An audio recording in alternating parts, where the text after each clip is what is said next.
I was saying, grab a pen and paper because I'm going to give you some takeaways at the end of this. So, um, after getting the slides to share, I'm actually going to stop sharing and come off camera for a minute because what I'd like to do is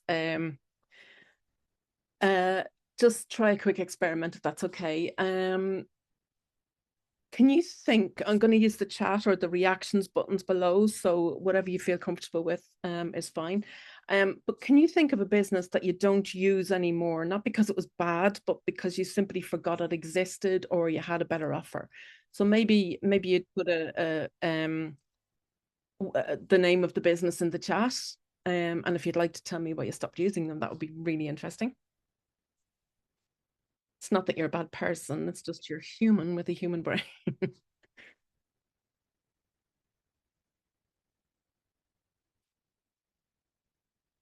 Any ideas? No? I'll give you an example of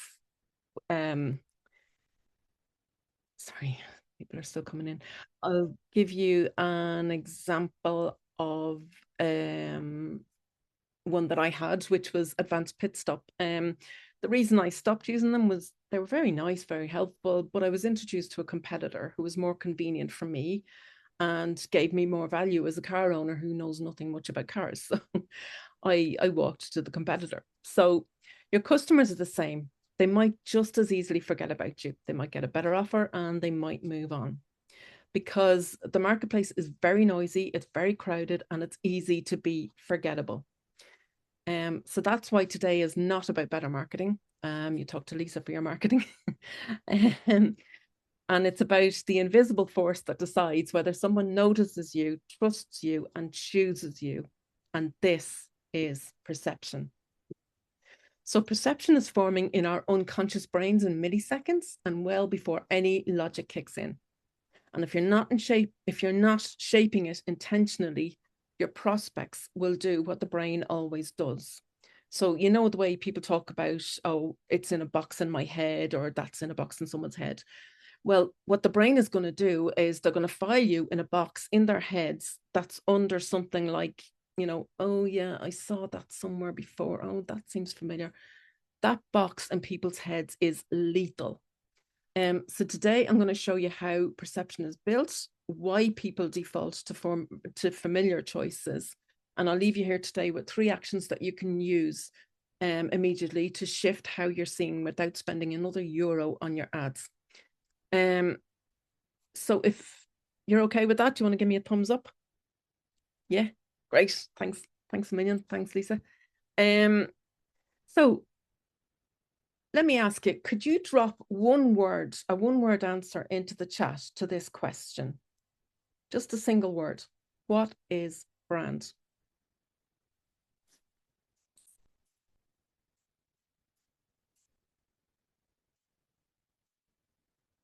Identity, great. Customers' perception, essence, marketing, identity. Great. Thank you.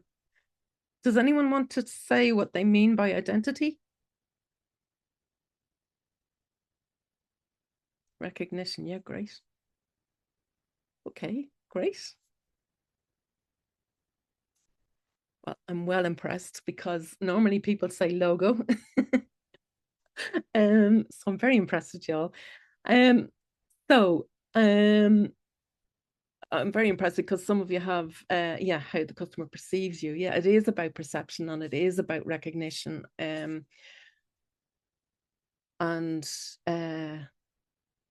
yeah, customer perception, identity. It is about your identity, yes, absolutely. But you've got to shape that identity.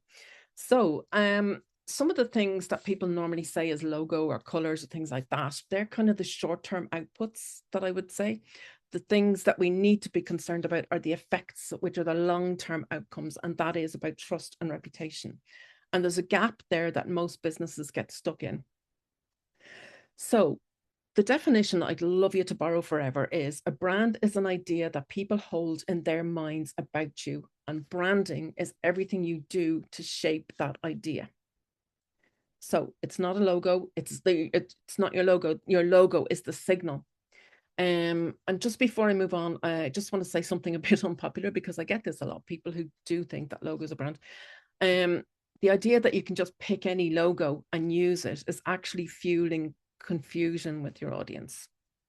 Because while your logo isn't your brand, it does influence trust. So if you're building something real, your logo has an important job to do. It firstly must look professional, because otherwise it erodes trust. So forget the DIY, the AI generated logos. They don't work in the sophisticated subconscious mind of your audience. It has to be done with the intention of eventually protecting it, because that means it has to be unique enough to trademark. And it should reflect what you stand for. Meaning, what is it triggers your customer's subconscious to call from their memory what they believe about you. And actually, everybody has a different perception of your business, and it's up to you to control it. So just to give you a visual example of what that is, if you look at a sculpture from different angles, you see different things. But even though you see the different sides to the sculpture, you still have an overall impression or perception of what that sculpture is. So it's up to you to shape that perception so that the majority of people believe what you want them to believe about your audience. So your logo is not your brand. Your campaigns, also not your brand. Your colors, not really your brand either. They are the recognition points for your brand. I know a few people put recognition in there. I don't know if that's what you meant by that, but they're kind of the things that people will recognize you by.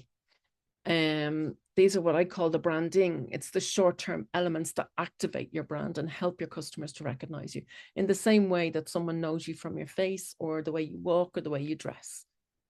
So before you design your logo, you need clarity in the business. Otherwise, it's just a pretty picture. Before you do any marketing, you've got to shape the meaning behind why you do what you do beyond money, so that your marketing is then more precise and targeted. Lisa, I'm going to pick on you again, sorry, but I know we've had these conversations, and I know we've had these conversations and how important it is. So before you do any messaging or campaigns, you have to know who you matter to and why should they care about you. So your brand is actually the organizing principle behind the choices your customers make. And those choices are influenced by perception. So to fully leverage the power of brand, you have to start with the foundation stone of your brand, and then you build onto it with the visual expression, the logos, the colors, your communications, your messaging, and your marketing. So is this all making sense so far? Can you give me a thumbs up or a reaction? Or yeah, cool, brilliant. Thanks, Colin. Thanks, Lisa. So I can't see everybody, but so I'm not ignoring you, sorry. So okay, let's move on. And I'd like to share my slides again. And no, I don't actually. Sorry, I'm not going to do that. So let me tell you what this looks like when a business doesn't do these things and doesn't control the perception. Let me tell you about Sarah. So Sarah is one of those founders that you instantly root for. She's smart, she's warm, she's scrappy, but she's the kind of person who answers emails at 11:47 because she cares. So she started her business with a close friend, not because she wanted a brand as such, but because they'd seen a problem in the market that nobody was solving properly. And they saw the frustration that led people to. So they discussed the possibility for a long time and decided, okay, we're going to do something about this together. So they did. They did their due diligence, they did their research, and yeah, they were right. People actually needed what they wanted to build. So before the launch, Sarah did what most founders do. She thought, we need to look like a real business. We need to show we're serious about this. So she opened her laptop. She generated a logo with AI. She chose a color palette that felt modern and thought, perfect, we've got a brand. Cool, let's go. Then came the next thought, and this is what quietly ruins an awful lot of businesses. Now we just need the eyeballs. We need to get out there. So she poured money into Google Ads. She boosted her posts. She ran her campaigns. She watched the clicks. And for a while, it worked. Not millions in revenue, but that early founder feeling of, oh my God, people are buying. We can do this. We can do this. So they got customers. They got short spikes of activity. They got proof of life. So Sarah started to breathe again. Then about 12 months in, something happened. New competitors started to appear, one by one, like mushrooms after the rain. Turns out Sarah wasn't the only one that spotted that need in the market. And because Sarah's brand foundations were not clear, she wasn't controlling that perception, something started to happen. From the outside, aka the customer's perspective, the customers saw no difference. All of these companies looked and felt the same, including Sarah's. The same promises, the same language, the same we care about quality, the same we care about customers' claims, the same stock photography, the same polite, forgettable tone, even similar color palettes and logos. So a quick aside here, remember Sarah created her logo with AI. AI is not original. You'll have trouble getting it trademarked. So Sarah was busy doing all this. She didn't notice it at first because inside the business, she was drowning in operations. She was scaling. She just got a new investor and she was more concerned about keeping her investors happy. But the market noticed, and the market did what the market always does when everything looks the same. It pushes you into a race to the bottom. So Sarah started getting questions like, can you match this quote? Or what's your cheapest option? Or do you do discounts? Sarah's stomach tightened every time she saw those emails. So she did what founders do when they feel concerned. Anyone want to guess in the chat what Sarah did next?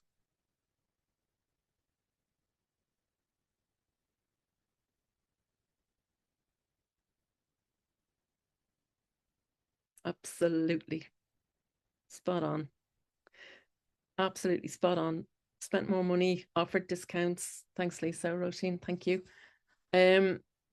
She did exactly that. She spent more. She spent more on ads, more on content, more on campaigns, more of her time, more noise, and not to mention the potential burnout for Sarah. Yeah, she got some results, but they were sporadic. So when, sorry, I have two more people in the waiting room. I don't know who they. Okay, sorry about that. Okay, but they were sporadic. So when the campaigns ran, there was a spike, and when the campaign stopped, there was silence. It was like trying to keep a fire going by throwing euro notes onto it. Then one day, Sarah sat down with her numbers, properly sat down, and she realized something like a punch to her gut. Her marketing wasn't building momentum, it was building temporary attention. Because Sarah didn't have her brand foundations in place. Nor did she have the margin to keep feeding these constant campaigns and advertising. She didn't have the cash flow to innovate further, unlike her competitors. But here's the one thing that mattered the most to Sarah. There was one competitor, just one, who wasn't trapped the same way she was. They weren't louder. They weren't even necessarily better at the service, but they were doing something different and customers remembered them. It wasn't their logo, it wasn't their tagline. They remembered what they stood for. They were the only choice in the customer's mind for this service, and that did something powerful. It made the choice feel easy for their customers. And Sarah, she was losing customers to them. Meanwhile, Sarah was still communicating, trying to convince people with the features and benefits of her service. She was still trying to explain her service. And Sarah and her business partners were still trying to prove themselves. But here's the brutal truth. If you have to explain your value from scratch every time, the perception isn't doing its job. So let's have a quick check in here. Does any part of Sarah's story feel familiar to you? You can give me a hands up or a thumbs up or, yeah, great stuff. Great. Okay. So Sarah was being seen. She was being recognized, but she wasn't being remembered the way she wanted to be remembered. And that's the key difference. So let me ask you, what do you think Sarah was missing? Do you want to stick an answer in the chat there? Tell me what you think Sarah was missing.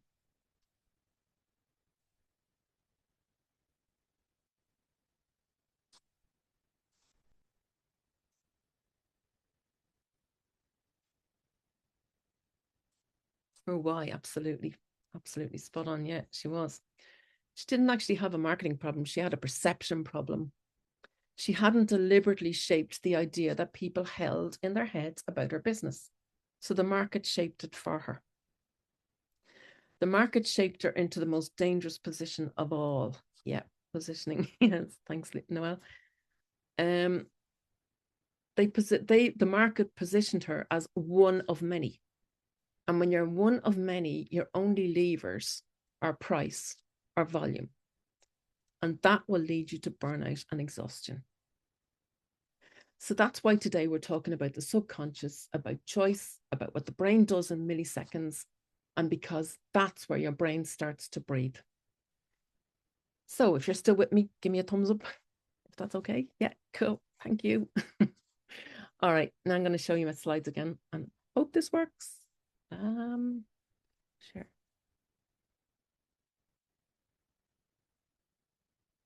Cool. Is everybody seeing that okay? Or is that the right way around? You're not seeing my notes at the other end? Cool. Yeah, looks good, Barbara. Yeah. Thanks a million. Thank you. Okay, so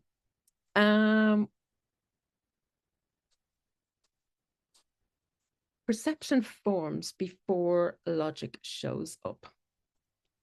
So if I could ask you to think of this iceberg as a symbol for the human brain, and under the waterline is the subconscious, where perception shapes belief. And above the waterline is the conscious brain, which is where those perceptions turn into solid beliefs. So what's happening in the subconscious mind? The subconscious forms a positive or negative judgment first. Our brains see over 10,000 brands a day, and customers are already busy getting on with their lives. And our brains, to protect us, will only absorb a fraction of those messages. We filter out the rest. So customers need shortcuts, and you need to be, like Sarah's competitor, the only business that does X so that you don't get filtered out. So you don't want to be the one of many. You want to be the only business. And a perception can form in seconds, and then people will rationalize that perception with logic. Now, that logic doesn't have to be true. All that logic has to do is just prove to the customer themselves that they've made the right choice. So as we said earlier, your logo can act as a trigger in people's minds. Your logo is the piece that's actually above the conscious, above the waterline. It's the conscious belief, and that logo can trigger what you stand for. So it can build or destroy trust. So if you're not shaping your perception intentionally, you're letting the market do it for you. And if you don't control your brand story, people will make them up, and you might not like what they make up. So that's why it's important. So our brains are hardwired to notice what's different. This is our fight or flight kicking in. I'm presuming everyone here knows about our basic instinct of fight or flight. There's only one letter in the difference. So fight or flight means we will notice what's different. Our brain is doing its job to keep us safe. So if you stand out, your basic instinct says, okay, that could be dangerous. So what do? We default to what's familiar. But this is the job of your brand. You got to disrupt to get attention and get people curious. Once you get that, then you attach an emotion, because memory is stronger when there's an emotion attached. Then you repeat the same consistently until you become the easy choice. So most people will default to familiar. Sarah did it. She jumped to the short-term activation activities without laying the foundations first. Sarah wanted a fast solution, like most people do, especially when they have a problem. We want the solutions fast and we want action fast. But what does that do to our business? It does this. Most businesses are stuck over here to the left, all the same. It's also, you might have heard it called the red ocean. And when they're all the same, it's what I call the copycat zone. Most brands will copy to feel safe. Remember fight or flight? But this is what the copycat zone looks like. Who's standing out? Did anyone notice anything different there? Thank you. Yeah, you'll see the star. So according to this basic instinct, something that stands out could be dangerous. So fight or flight tells you to stay safe. Do what's familiar. That's the safe option. But in business and in brand building, safe equals invisible. So let me tell you about a couple of psychologists who did some research about this. The first guy is Max Wertheimer. I'm probably going to pronounce these names wrong. So if anybody has any ideas on how to pronounce them, please tell me, because I know I'm doing it wrong. But the first guy, Max Wertheimer, he was interested in perception and thought. And he was interested in forming ideas around reproductive thinking, which is something that relies solely on existing knowledge and methods to solve problems that are known solutions. It's limiting to creativity and innovation. But then he balanced that out by thinking about productive thinking. So what was productive thinking? Productive thinking was the opposite of that. That was the innovation piece that encouraged exploration and creativity. So in essence, this is what some people call design thinking. Our vision is our strongest sense, and our vision can shape and influence all of our other senses.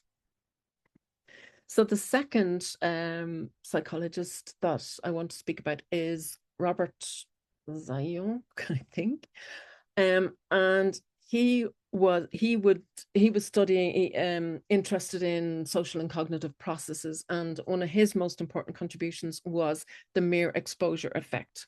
So what this is about is that people tend to develop a preference for things simply because they're familiar with them. And this effect suggests that the more often we encounter something, the more often we are to actually like it. And that might be, even without conscious awareness. So we love it or loathe it just because it's familiar. So if we take the work of these two psychologists and what we know about building brands, we need to stand out above the noise to get attention, but at the same time, we need to be familiar so that customers choose us. Now, that's the challenge. So with that in mind, let me talk about signals. So I mentioned earlier how your logo is a signal of what you stood for and how it can build or destroy trust. So what are the signals that you are sending out from your business? Signals are important. So remember our iceberg from earlier? The signals are important because these signals feed the unconscious brain of your customers, the bit under the water. They become the subconscious thoughts that will cross that waterline into the conscious brain, where they become a belief. So we know that your logo isn't your brand, but we do know it's a trust signal.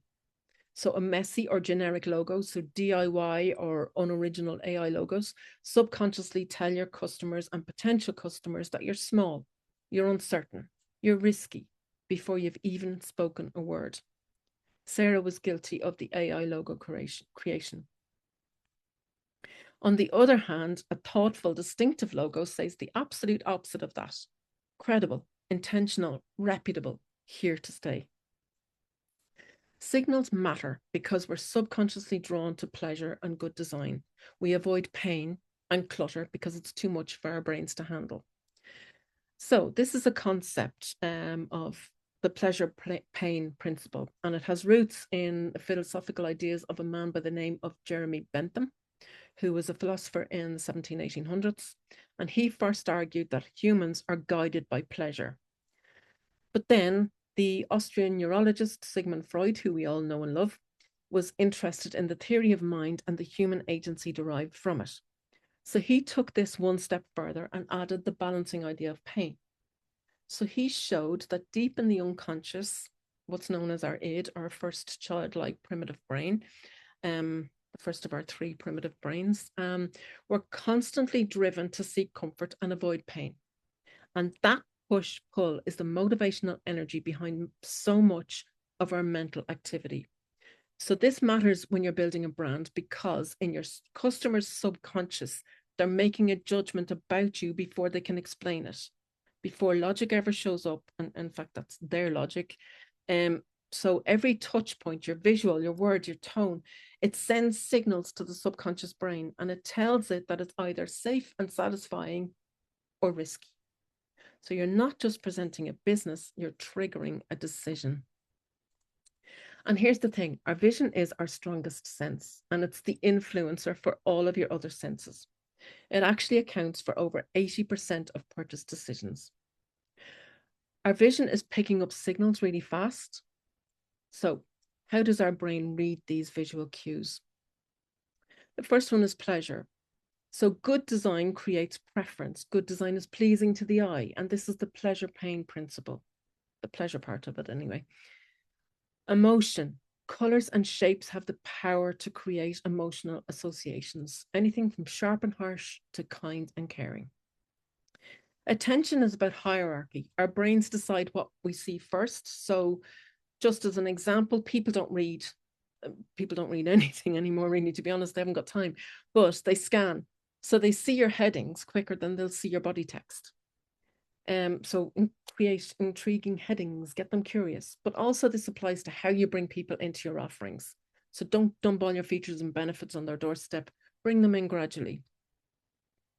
Then we have filters. So remember, as humans, we tend to clutter because we're afraid of leaving something out. But our brains don't like clutter. Our brains will filter out the clutter so that you get ignored. Clutter is more noise. Stop. Simplify. The last one is memory.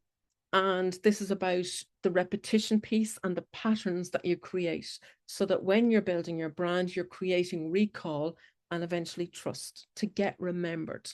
And this goes back to our psychologist, Robert Zayung. We choose to reject the most, accept or reject the most familiar based on what we believe about it. So be careful with your visual expression. When you look good, it's the pleasure principle. People get drawn in. If we were given a blue orange, our brain might view it as poisonous and might not eat it. So unintentional and cluttered is expensive. Bad execution doesn't look authentic. It does look unreliable and erodes trust. Bad execution means you will become forgettable. So this is a quote from a well-known and respected American graphic designer, Sean Adams. And when he says everything stems from brand strategy, that is what he's talking about. It's this perception piece. It's building the impressions that you want to create. And it's the pleasure pain principles of Freud and Bentham as well. So are people generally aware of systems 1 and systems 2 thinking? No. Okay. Let me just explain. Systems 1 thinking is fast, automatic. It's feeling led. It's our default. It's what we do on automatic pilot. Systems 2, however, is slow. It takes more effort. It's rational, and it needs to be justified. So what are the implications in terms of your brand? So you can actually win with systems 1 thinking, with clarity, with emotion, with familiarity. So by sending the right signals that lead customers to automatically choose you. Systems 2 thinking is what supports system 1. It's your testimonials, your case studies, the details of how they'll engage, what they'll achieve, what's your process, how you operate, and how you help customers. So the problem with systems 2 communication is everybody does that initially. That's the first thing they do. They start with systems 2. And I'm guilty of that myself. I've done it myself. But the problem is it's a higher cognitive load for people to take in. So you're asking your customers to do too much in the busy world that they live in. So the higher the cognitive load, the less people buy. So as you send out your signals, your messaging, your visuals, consider sending them out in a more simplified way with low cognitive effort. So load up on systems one, and do it in a way that's repeatable so that the same message on different platforms gets you recognized. So that's Robert Yannock again. Because when you have one simple, clear message, customers can recall it easily and quickly, and they'll recommend you faster. So our psychologists would also say to be different, but familiar. So you have to leverage this there, and that's why you would repeat this on different platforms. Okay, so can you use the reactions in the bottom of Zoom there just to tell me if when you are looking for sales in your business, do you rely on explaining harder? Maybe give me a thumbs up or a thumbs down.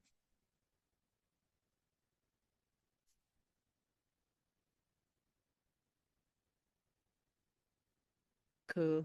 Yeah. Okay. Okay.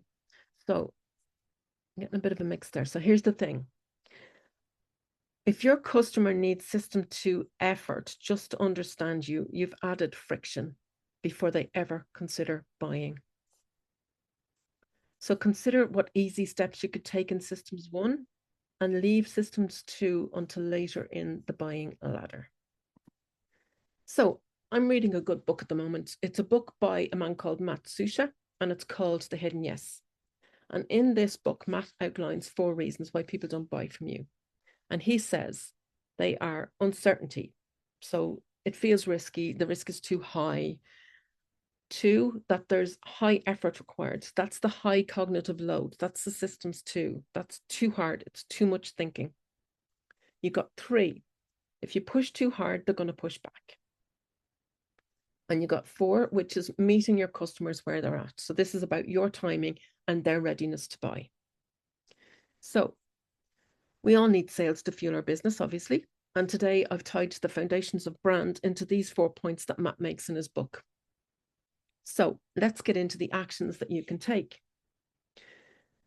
So can I just ask you in the chat just quickly to let me know which one of these resonates with you the most? Is it 1, 2, 3, or 4? 2. Thanks, Lisa. 3, Jerry. Thank you. Okay. Okay, so I am going to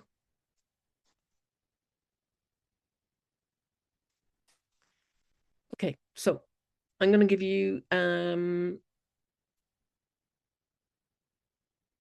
some ways to get around this. Okay, so if you have your pen and paper, maybe now's the time to grab it. And each one of these is a perception problem. It's not a persuasion trick. It's about your perception. So if you typed 1 or 2, what you need to do is reduce uncertainty and reduce the effort for your customers. So how can you reduce uncertainty? How are you going to build those trust signals for your customers? First thing you need to do is create a clear, differentiated, singular promise that customers will get hooked in with so that you stand out from your competition. And there's no mention of features or benefits. This is about your customers' needs. It's not about you. Then show snippets of proof. This is how you show them your case studies, or, no one reads lengthy stuff online or anywhere at the moment. Show your reviews, your testimonials, outcomes and things like that. Build your cohesive identity across all touch points. That's verbally and visually. This will signal your competence, and your customers will build belief in you. So you're being different, but you're being familiar. So how can you reduce effort? Take away that friction. You give customers and potential customers one obvious next step. You give them fewer choices, and the more choices they have leads to greater indecision. So keep it low, keep it to the fewest choices you possibly can. Go systems 1 all the way. Make it easy for them to engage. Then show them a simple process where they can easily see how it's good for them. Make sure you look the part, your logo's professional, you've got no clutter, your visuals are clean, and draw in the pleasure principle. And attach an emotion, because you'll be remembered more strongly if there's an emotion attached. So going back to Sarah again, her market put her business into the something like this before box in their heads. But her competitors were in the this is what I need, so I'll pay attention box, because they made it feel clearer to customers and easier for customers to choose them over Sarah. Why? Because they had one clear, differentiated purpose. No clutter, good, clean, professional design, clear, easy systems one messaging that was being repeated. And they brought all of this psychology that we've just spoken about into their business so that they could stand out, be familiar, but attract through pleasure and not pain, and send all the right signals to build that trust and encourage choice. So if you typed 3 or 4, what you need to do is stop triggering reactions and invite readiness. So when you push, people push back. So instead, swap that pressure language for more invitational language. So things like, here's the next step if you're ready. If this resonates, do this, or, invite them in to do something. And meet them where they are, because only 5% of B2B buyers are ready to buy now. Your job is the perception piece, which is to guide the other 95% towards choosing your offer. So you're bringing them from unaware to curious, to considering, to ready. You're guiding this 95% in their subconscious brain. Remember the iceberg. So remember your signals. No clutter, no confusion. Keep it simple and clear. Keep it beautiful, the pleasure principle. And consider your onboarding process. Are you meeting your customers where they're at? If you're giving them too much information instead of bite-sized chunks, think about this. If you had steps up to the front door of your building, of your office, whatever, what steps are your customers on? What do they need to hear and see from you when they're on that first step? What about when they're on the third step or on the last step? So this is why brand strategy isn't fluff. It's how you reduce resistance and increase readiness. So you might remember we spoke earlier about how everyone has a different viewpoint and perception of your business. Remember the sculpture I was talking about? This is where we need to think about being intentional about how we control the perception. Design your onboarding and your following services or products to be what your customers really, really want. So here we go. I'm going to give you 3 actions that you can do right now to implement in your business immediately. The first one is write your 1-line clarity statement. Just see how we're doing for time here. Yeah, no, I want to leave some time for questions if there is. So if you want to snapshot this, do write your 1-line clarity statement. We help X do Y so that they can Z. So just try it out first. There'll be imperfect drafts to begin with, but it's more important to get clarity, and clarity beats clever. So don't try to be clever, just say it as it is. The second one is to align your top 3 touch points. So think about where your customers are going the most often. Is it your homepage, your LinkedIn? Maybe they see your proposals and quotes. Think about the early stages. Make them look and sound the same all the way through. So whatever you say on your touch points, whatever you produce visually, whatever words you use, and if you pitch your business at network meetings or whatever, do your touch points reflect what you say at these network meetings? Do they all tie in together? Are they all looking and sounding the same? Because if you start to deviate or message drift or whatever, your customers get confused and they walk away. The last action is to create one memorable hook and repeat it. And this can be a visual or a verbal signature that becomes recognizable through repetition. So think about the one thing that you want to be known for and create that hook. So there's 3 things that I need you to watch like a hawk when you're communicating. Become very aware if you're sending mixed signals. So if you're trying to graze in two different fields, confusion is very easy in a very fast world. You're going to confuse your customers. They're going to walk away more easily to your competitor. Remember, Sarah. So the second thing is, if you're talking about features and benefits and you don't have any meaning behind those features and benefits, like, or if you're offering services, what's the meaning behind that for your customers? Why should your customers care about that service? What's that meaning? If you don't have that and you just start advertising whatever campaigns without that, you're going to be forgettable.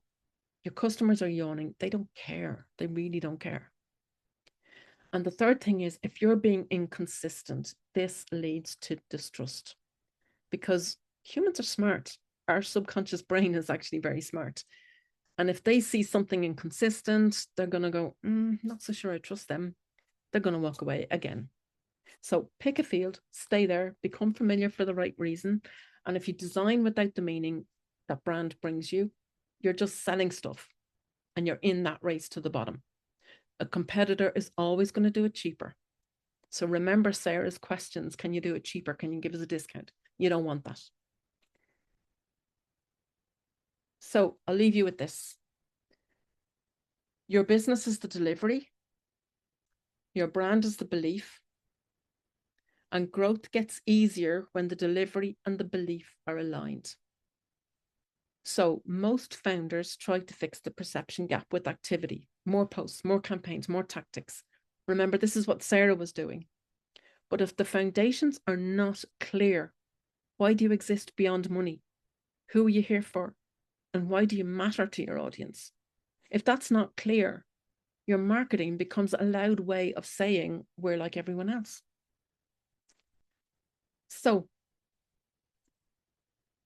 if you've taken anything away from this today, if it's resonated with you and you're on LinkedIn, if you want to write a post about how it made you feel or what you think, write the post and tag me and I'll start a conversation with you on LinkedIn. So you can scan this, it'll take you to my LinkedIn, and let's start some conversations, because it's important, and it's important for small businesses. Other places you'll find me is my website, which is cubedesign.ie, and I've just started on Substack under Brand Sparks, so I need plenty of kicks to get me started there. So you'll find me there. And before we take any questions, I just want to let you know that I'm here today thanks to the Bridge Enterprise Centres, and they have some webinars coming up. Again, you might want to register there on their QR code there. They have webinars and events coming up, all of which look really interesting. So you might want to take a shot at that there. So I just want to say thank you. Thanks for coming here today. Thanks for giving up your lunch break.